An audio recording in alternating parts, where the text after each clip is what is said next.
Okay, let me black out some stuff here. All right. Well, let me introduce myself so that you guys know who I am. My name's Alan Delaney. I'm originally from Newport Beach, California. I currently reside in Nashville, Tennessee. Currently, I am working in Omaha. My background includes an extensive time in information technology. Now, I served as a chief operations officer for a company called Otis Technologies. We were a software development firm, and we specialize in asset tracking software. So I know a little thing about technology, and this is a technology-based educational seminar, so I am qualified to give you this information. And understand this, this is really just an educational webinar. There's no sales hype here or anything like that. This is either going to be something that you enjoy and you want to get involved in, or you don't. We realize already that this is not going to be for everybody. I work with clients such as Best Buy, Family Dollar, Chick-fil-A, Ralph Lauren, Build-A-Bear Workshop, Lowe's, Home Depot, Bed Bath & Beyond, Victoria's Secret, and a whole bunch of other high-profile retailers. But mainly our niche was creating both accessible databases to track assets for these companies. And the reason I tell you this, it kind of gives me a little bit of special knowledge as it relates to tracking of values. And that's why I was so attracted to this in the first place. So I'm going to share with you this evening. I want to make a point. Again, this is not a sales presentation. It's an educational webinar with an emphasis on introducing the beginning of something that I'll refer to as the Internet of Value. When the Internet was first introduced, you know, it served as the Internet of Information. I think everybody kind of remembers the Billboard website, where really all you could do is read about a company and all that. It was like a still commercial almost.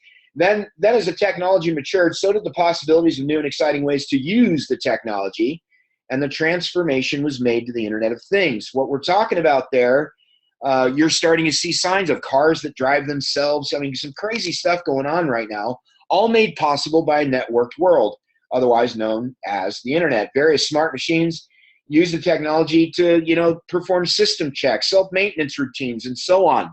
An example of that is I just had a little bit of car trouble with my truck. The first thing the guy did was pull the plug on the computer and plug his computer into it so that these two devices could talk to each other, and my truck could tell the other thing what was wrong with it.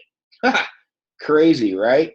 The most fascinating and world-changing way to use the technology now is just now coming out.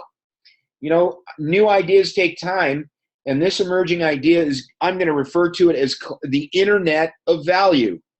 That's something different from the Internet of Information, from the Internet of Things, and now the Internet of Value. It's still very much in its infancy, and my goal here is to educate you on why the future of banking, money transfer, remittances, services, smart contracts, and a whole bunch of other great stuff as it relates to the banking and finance industry. And the good news is that there's, you know, just like the dot-com boom, there's many great ways that you can not only benefit from these developments in technology, but there's a possibility that you can put yourself in a position for financial gain as well. So I want to set the table before we get going. I want to kind of, you know, put things into perspective. I think it's very, very important to do that. So I'm going to take us in the Wayback Machine just to set the context, because basically we all understand the Internet today, right? But it really wasn't that long ago that very few people understood what that was. So I think this little short video kind of sets the stage. Listen closely. I wasn't prepared to translate that as I was doing that little tease. Oh, that's that right. little mark with the A and then the ring around it. At. See, that's what I said. Mm-hmm. Kay said she thought it was about. Yeah. Oh. But I've never heard it. Around. I've never heard it said. I'd always seen the mark, but never heard it said. And then it sounded stupid when I said it. Violence at NBC. I heard you around big fight in the lunchroom. See, there it is. Violence at NBC. GE.com. I mean, well, Allison should know. What is internet anyway? Internet is that massive computer network, the one that's becoming really big now.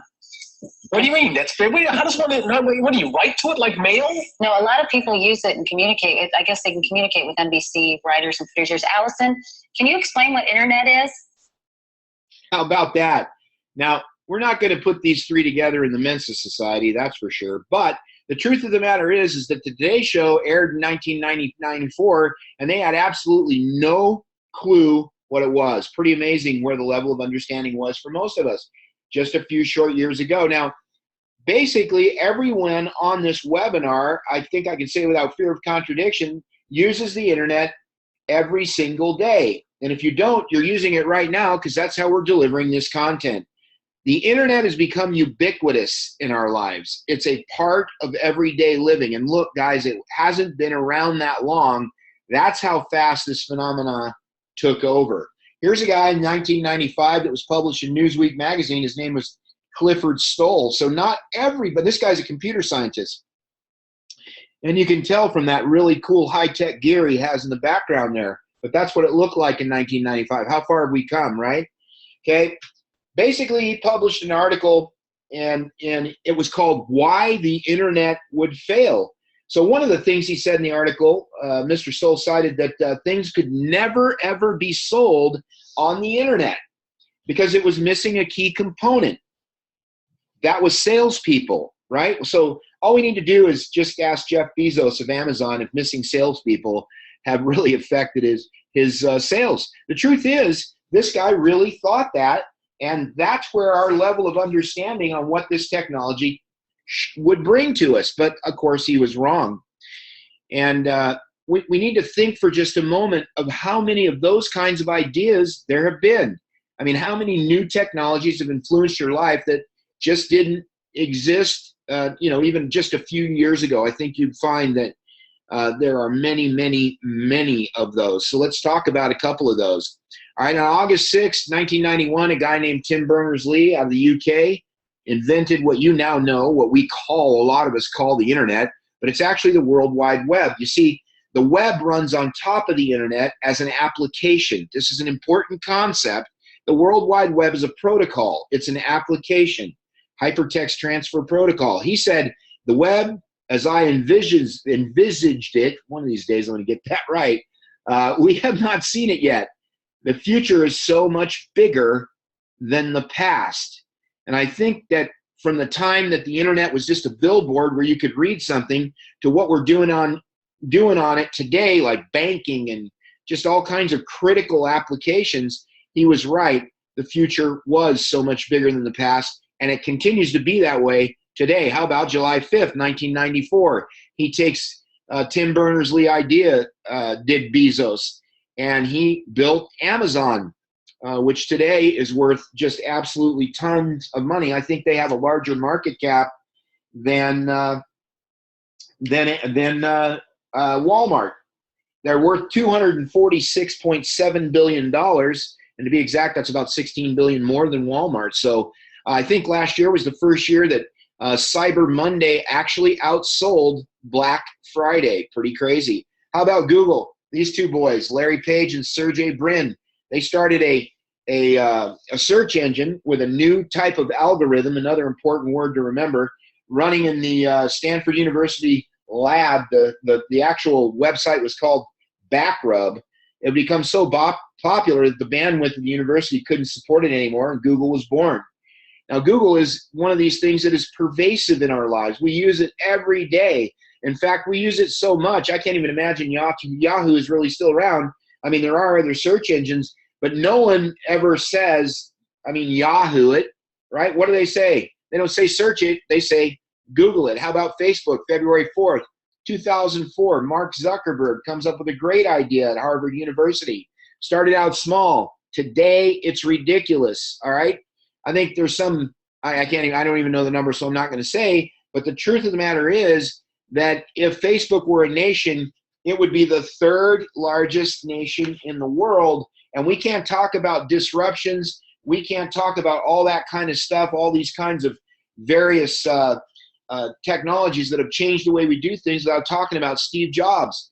June 29th, 2007, he challenged his engineers to come up with a touch screen. The rest is history. That was the beginning of now what is known as mobile computing, right? You got iPhones, you got iPads, you have, the new exploding model from Samsung, I think it is. There's all kinds of ways to communicate now mobily. I mean, a laptop is sort of a mobile computing platform, but not like these things. And this would absolutely change the way the world would be shaped, and we are headed in that direction now. The one thing that all of these new technologies have is what? They're all digital. When we didn't used to be that way, right? Some people call it a microwave society because we want things in a hurry. Actually, we're just building efficiencies into the way that we live. I mean, how efficient is the postage stamp compared to email? Okay, how about Blockbuster, right? Blockbuster didn't see the writing on the wall. Who were they replaced by? Netflix, again, a digital company delivering content directly to your devices. Now it's the norm. When was the last time you let your fingers do the walking? Never, right? That thing's a relic. It's a paperweight. Google replaced that. Search engines replaced that. So much faster. Now with Siri and other ways that you can even talk to your phone, you can find stuff. The Google app on the iPhone actually has its own way to talk to it. You don't even need Siri for that, right? And of course, the rotary dial phone, we don't put our finger in the dial anymore. We simply use our smartphones. And that is the way innovation is progressing digitally. Look around you. Your car is digital. Everything's digital, right? You got this really neat new company that has this doorbell. And guess what it is? Digital. It actually shoots a picture to your smartphone anywhere you are in the world when someone rings your doorbell. How slick is that? What a great idea. Simple and good. That's where things are moving. But the biggest one of all is just in its infancy, and it's just starting. And we're talking about the new rule of finance, the new banking and finance industry. Traditional banking is, again, it's a fossil, it's a relic. It's facing a ton of challenges. What do I mean by that? Well, first of all, banking isn't delivering the level of service that customers are expecting, especially in regards, again, to technology, right? Regulatory requirements causing banks to spend an inordinate amount of discretionary budget on building systems and processes to keep up with escalating requirements. I want to back up to point one because I have a personal experience recently. I had a very small bank in Nashville, Tennessee, a concierge banker, had the same banker for a number of years. And unfortunately, they made a decision to sell out to another small bank, but a little bit bigger. You know what my first question was? Do they have an app, and how is their online banking? You don't think that technology is a big part of banking today? Well, it is, folks.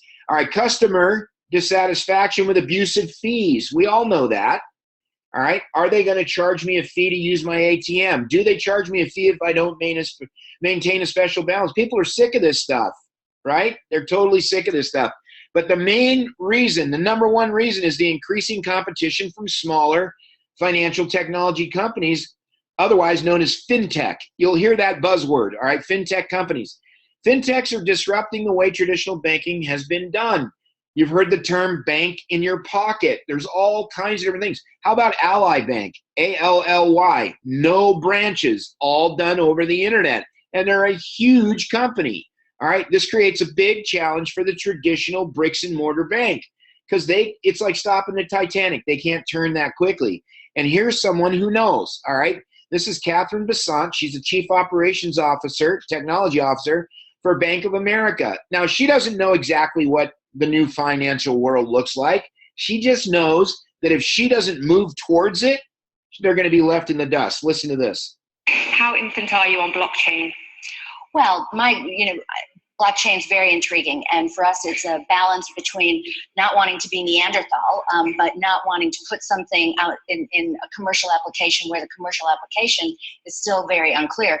As a technologist, the technology is fascinating, and we have tried to stay on the forefront. I think we have somewhere around 15 patents. Most people would be surprised. A Bank of America with patents in the blockchain or cryptocurrency space.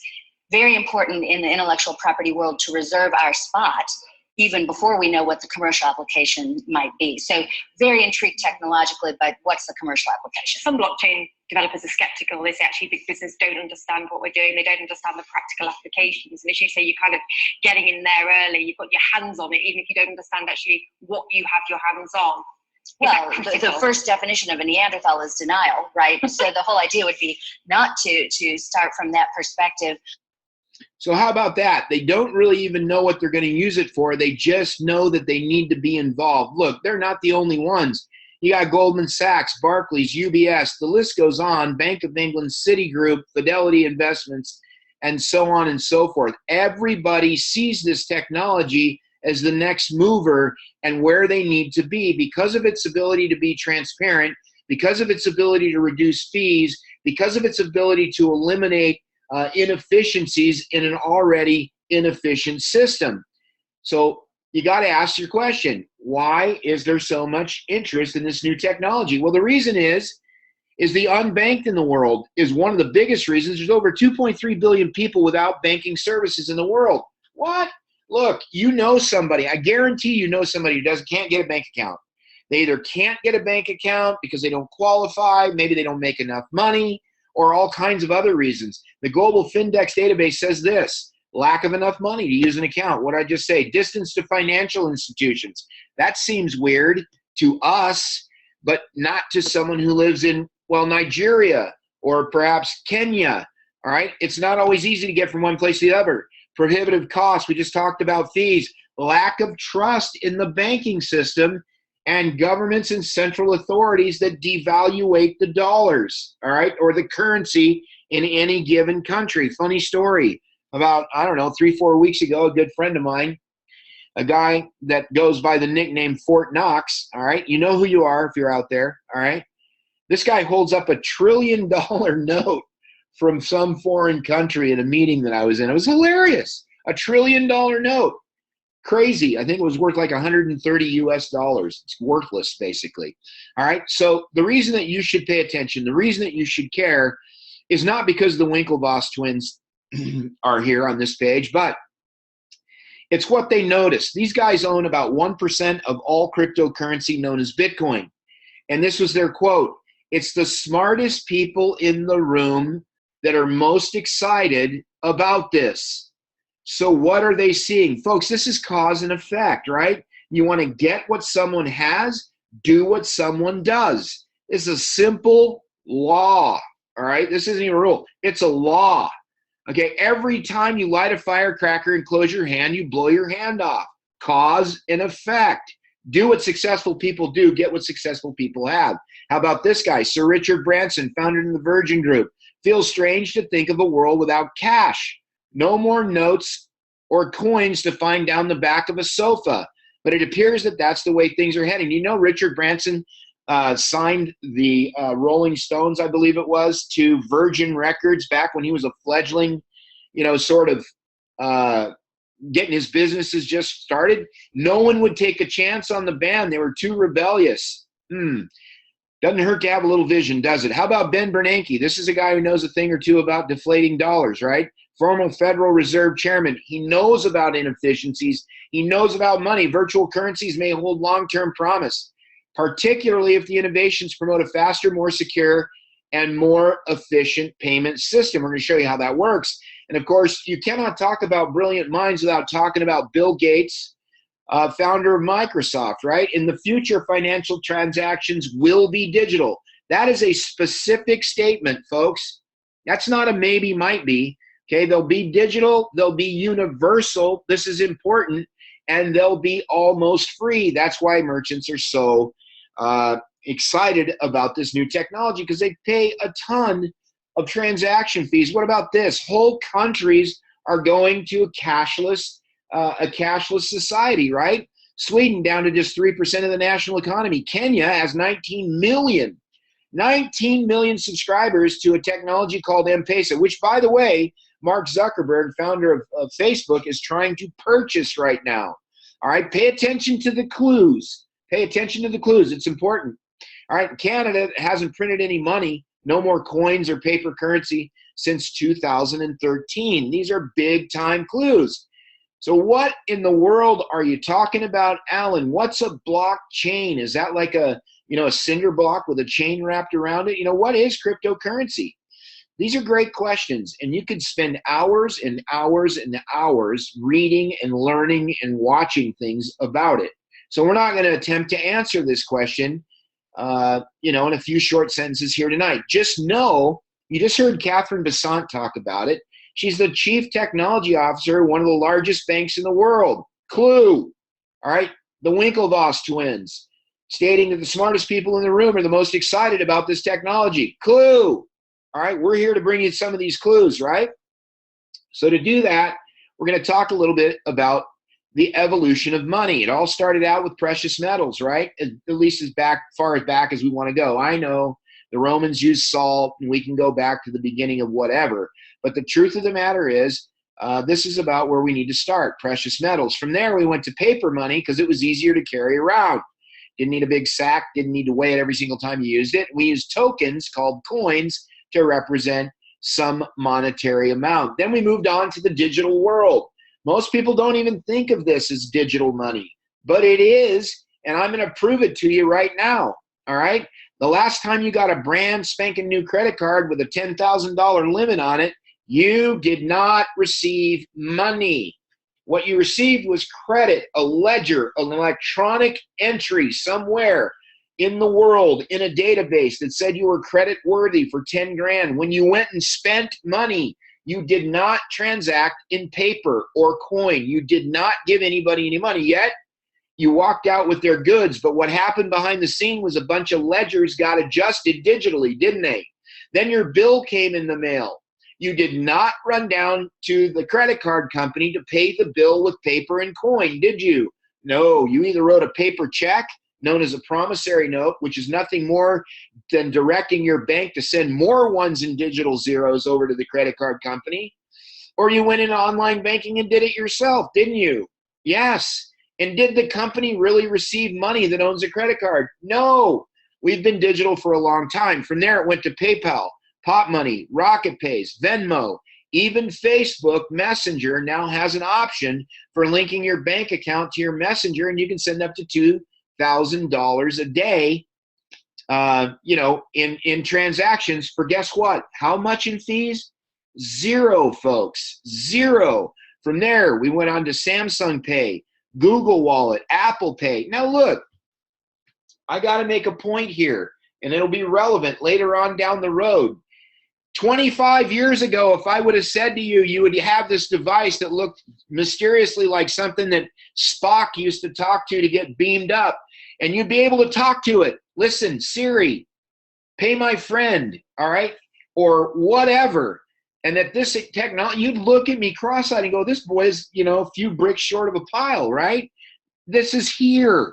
This is what happens. We are already passing that, and the next evolution is a bank in your pocket using this very same device, funded with something called cryptocurrency. And it's exciting time. The first of its kind was a coin called Bitcoin. Now, the reasons for its creation on Halloween 2008 is it doesn't matter why it was created. It was created for the reason that it was. They wanted to prove that you didn't need a central authority or government to transact. Done. Proved. It was created to provide an alternative to the banking system. Okay, cryptocurrency is issued. All cryptocurrencies are issued according to a fixed set of rules. That's an important point, right?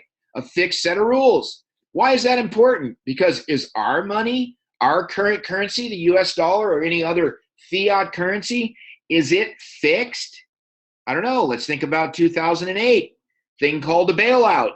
Not fixed, folks. Not fixed. And since 1971, there's no precious metal behind it. What are these things? They're promissory notes.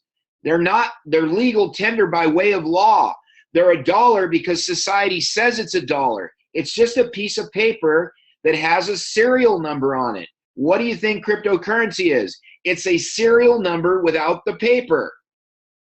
Why? Because we are a digital world. It only makes sense, folks, right? So why is cryptocurrency a better way? Simply put, it's more secure. There's a fixed amount of it. Again, people can't push a button, buy some paper and ink for $10,000, $20,000, turn that into billions, lend it to our government, and collect the interest off of it, destroying our economy. No. All right, it's counterfeit proof. Why is it counterfeit proof, Alan? Well, it's counterfeit proof because it's protected by PGP, which stands for pretty good privacy, which is the strongest cryptography in the world. I don't know why they didn't call it RGP, really good privacy. They didn't. It's called PGP. It's the strongest encryption in the world. If I were to take the time to show you what a hashed out phrase looks like, you would never, I mean, you could take all the computers, this is the honest to God's truth, something that is hashed out that way, you could take all the computers in the world, until the end of time, you would not be able to hack it. Counterfeit proof. It's not a file you can copy, all right? It allows peer-to-peer transaction. I'm a peer. My friend Shan is a peer. My wife is a peer. My daughter is a peer. In other words, I don't need to go, right now, if the only peer-to-peer transacting we have is a dollar bill, it's cash. I take it out of my pocket, I give it to my friend. It left my pocket. It's the only one of its kind, of course, unless it's been counterfeited.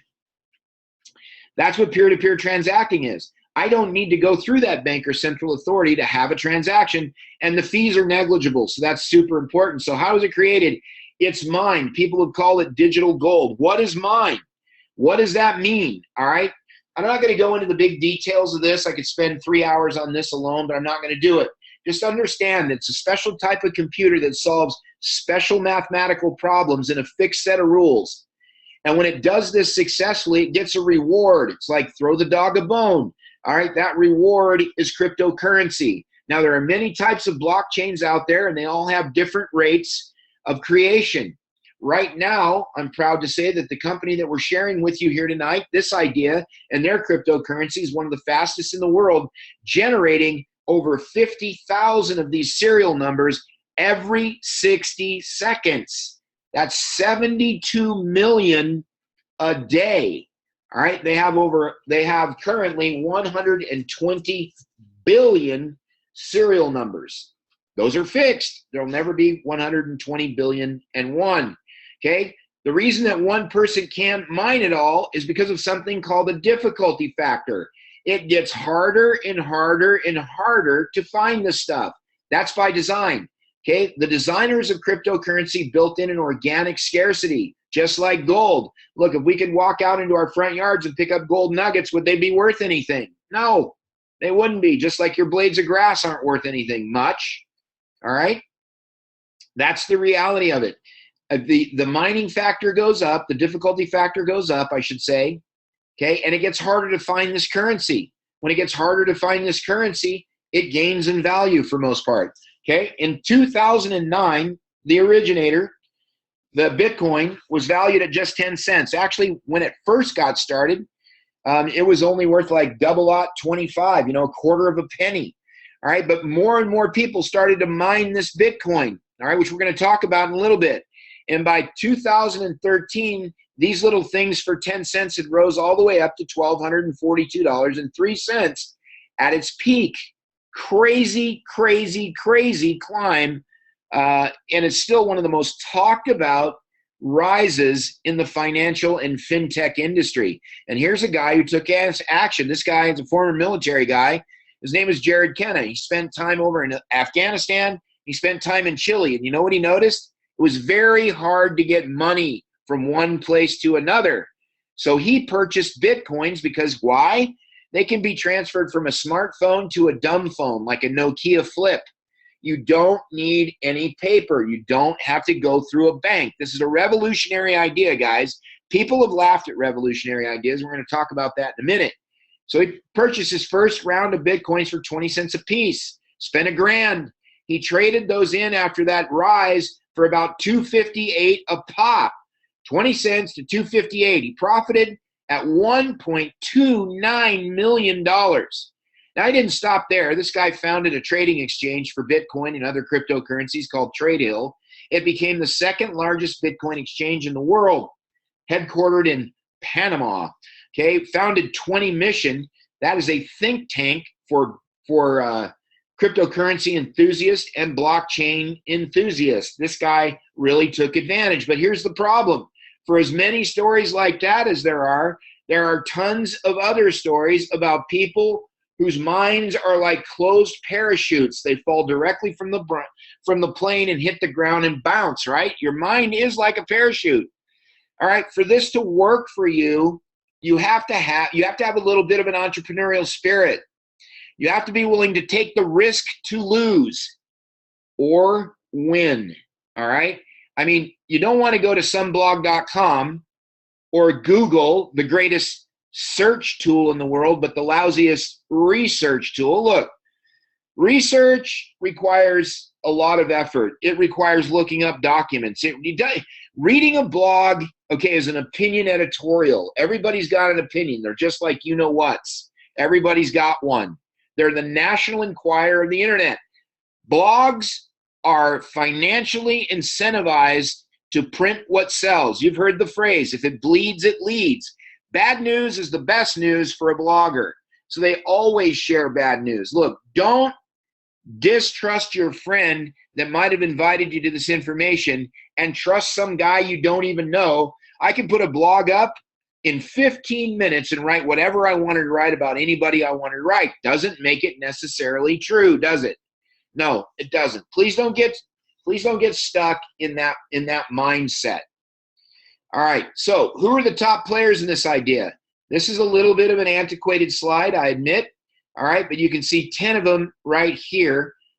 This is pulled from a website called xcoinx.com, currently under maintenance in order to facilitate information from our new blockchain. But let's talk about, at this time, who the market leaders were. Bitcoin, after 7 years, coming up on 8, at 9.6 billion market capitalization, with a coin valued at about $609 with about 15.8 million in circulation. There's a total of 21 million Bitcoins, so there's about 6 million still to come. How about OneCoin? Been in business for now 2 years, $6.5 billion market cap, which is going to be far greater very shortly, and a coin valued at $7.78 USD, 840 million in circulation. So here's the deal. All right, whoops, I was supposed to push this a minute ago. My bad. Okay, so here's the deal. Okay, if first of all, $609 for one coin, for one Bitcoin, I mean, that's awesome if you bought them when they were worth $10. But to get one now, it's difficult. You see, Bitcoin has been public for a long time, and as such, they've grown in value. And so now they're harder to find. You can't mine them unless you join a mining pool, which we have. We have some of those for our very own coin. But at $7.78 for our coin, anybody can play. And that was the idea behind the whole thing. This is our founder. Her name is Dr. Ruja Ignatova. Okay, she was born in Sofia, Bulgaria, raised in Germany.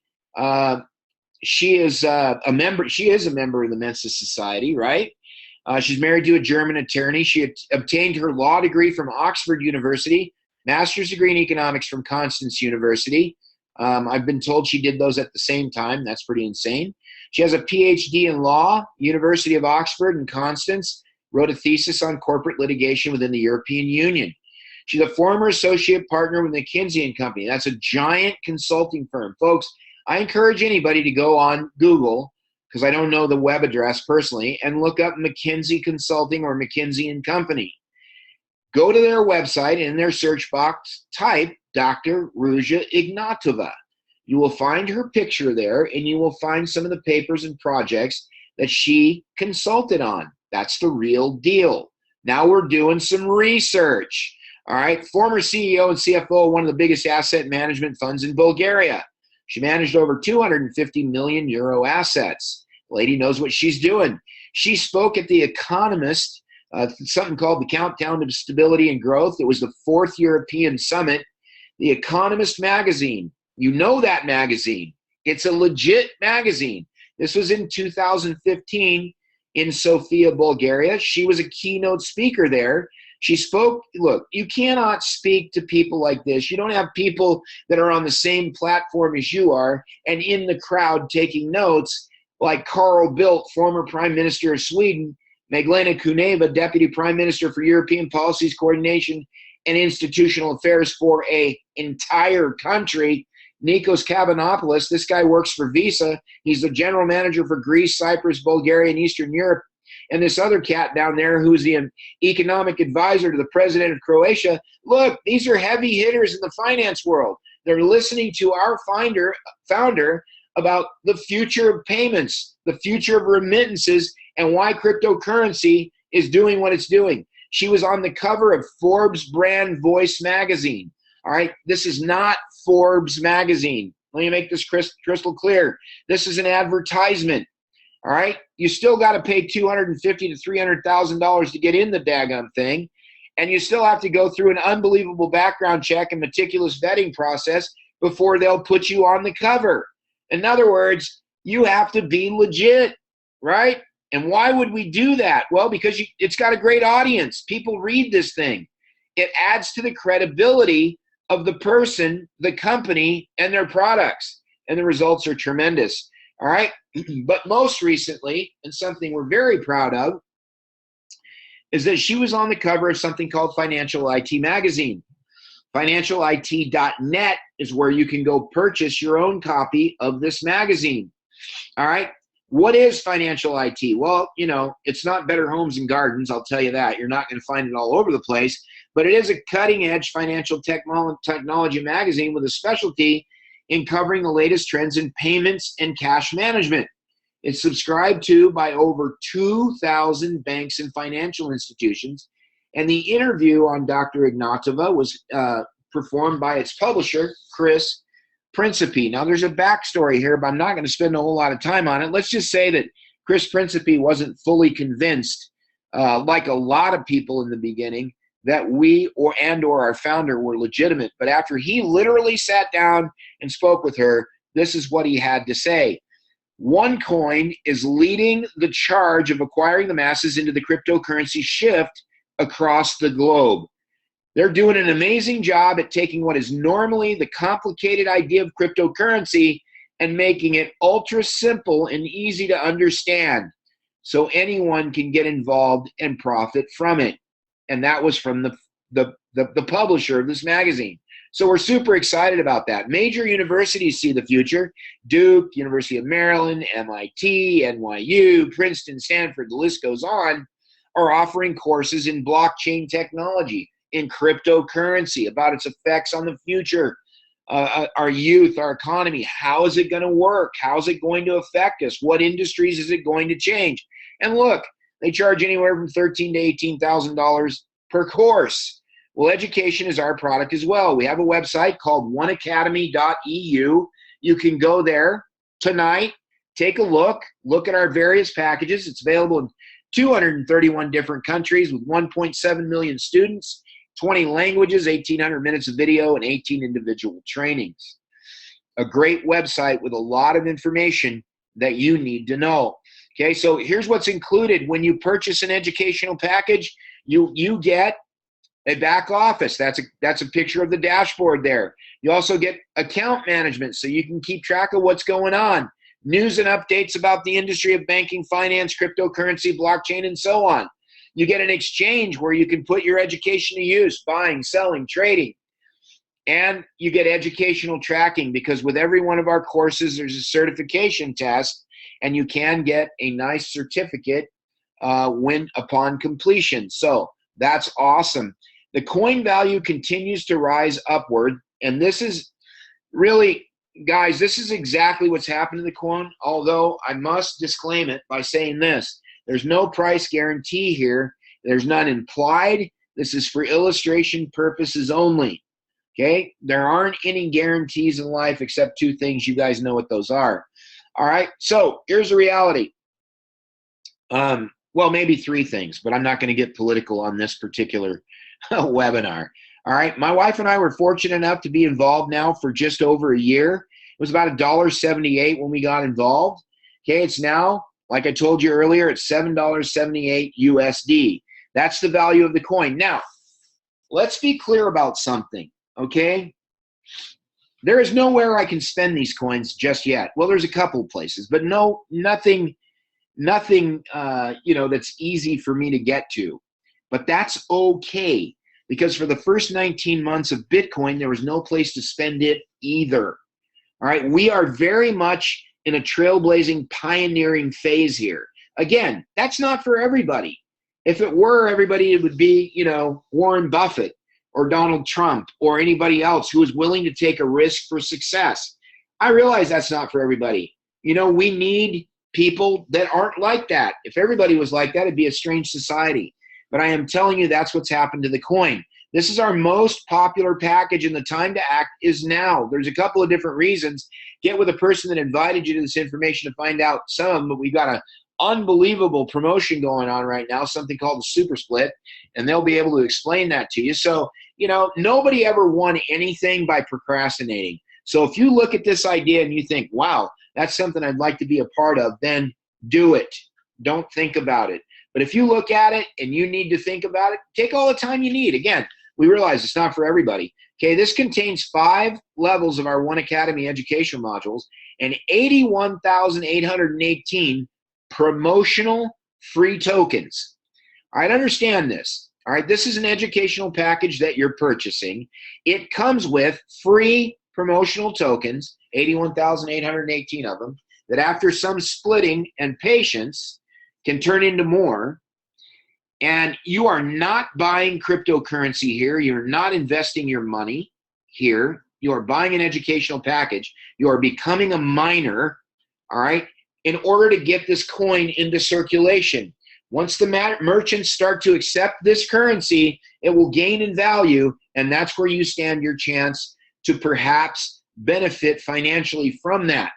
But again, crystal clear, you are joining a mining pool here, and you are able to get your coins, your serial numbers for your digital wallet at wholesale.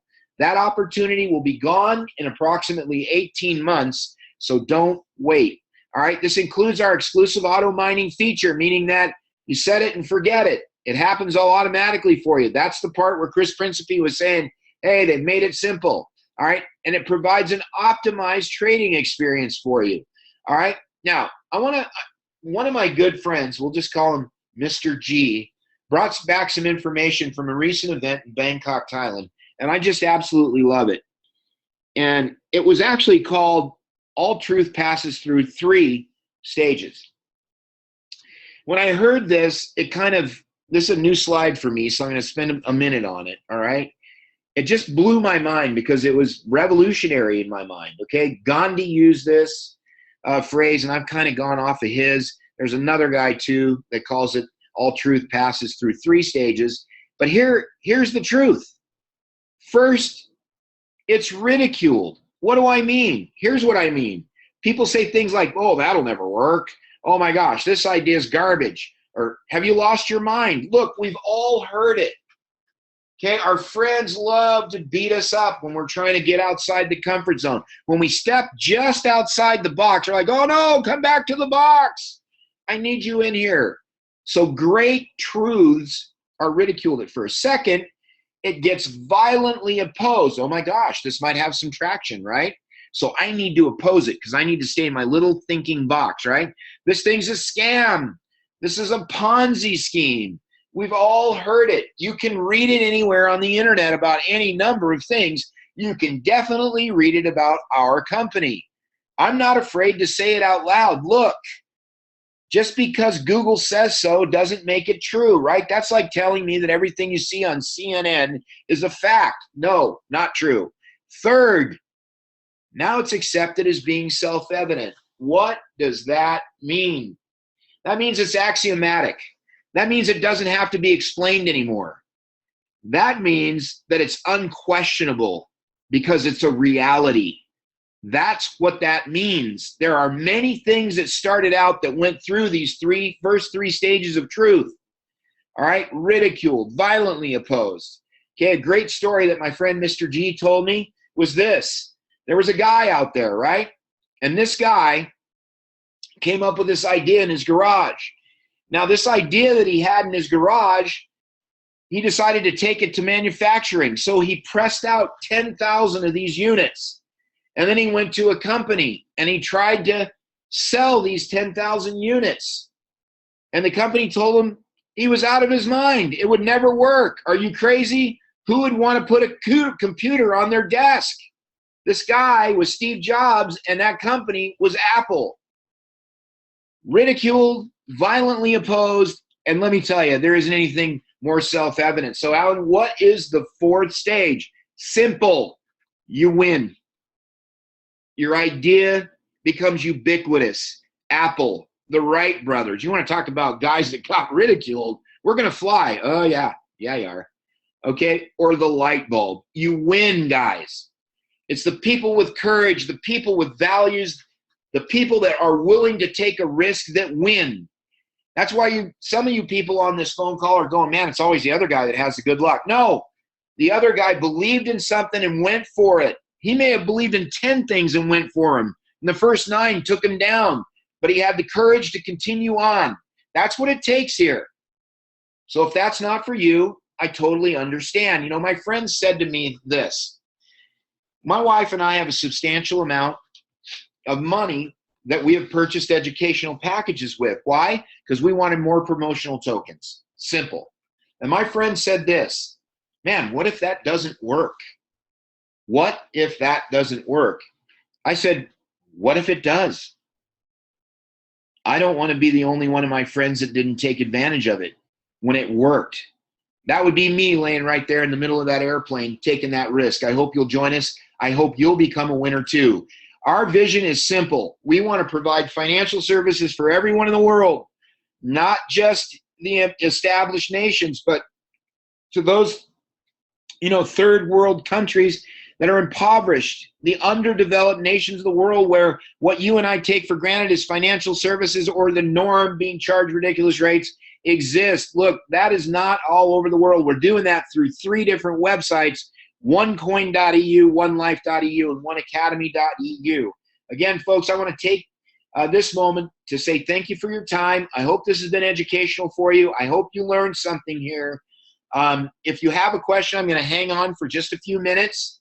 If you are on this call, this is not about how do I build my business or anything like that, but I'll answer as many questions I possibly can. Thanks for watching. I appreciate all of you.